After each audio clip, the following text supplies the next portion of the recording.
मारता उफान सैया चढ़ली जवानिया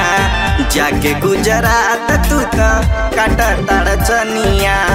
जाके गुजरात तू तो काटा ताड़ चनिया आय हाय मारता उफान सैया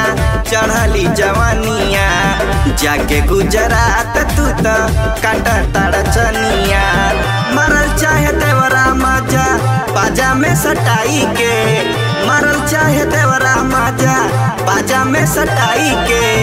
आई बना त रख दी जवानी जूठी आई के आई बना त रख दी जवानी जूठी आई के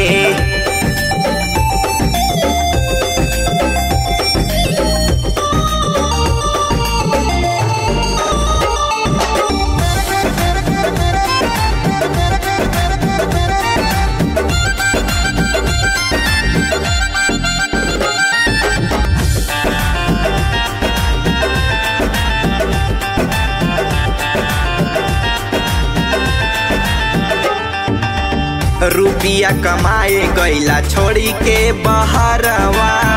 कले कले मजा लूटे लहुरा देवरवा कले कले मजा लूटे लहुरा देवरवा सुना रुपिया कमाए गईला छोड़ी के बहरवा कले कले मजा लूटे लहुरा देवरवा दे तो समझाई तनी घरे राजा आई के दे तो समझाई तनी घरे राजा आई के आई बना त रख दी जवानी जूठी आई के आई बना त रख दी जवानी जूठी आई के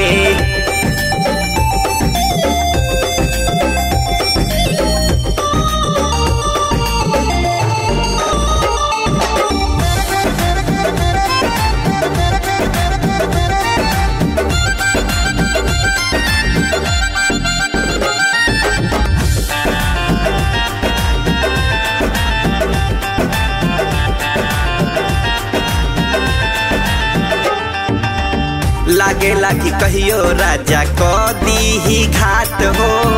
फेरी देता हाथ कहियो जख्मी पर काश हो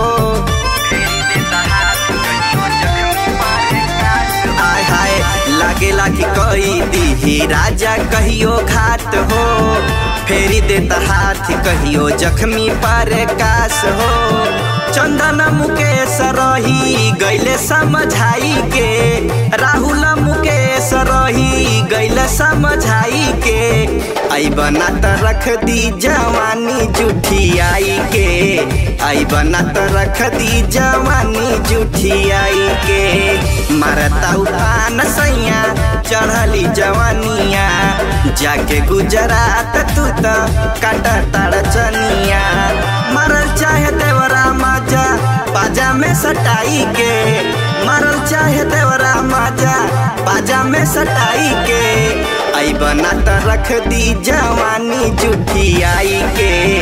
आई बना त रख दी जवानी जूठी आई के।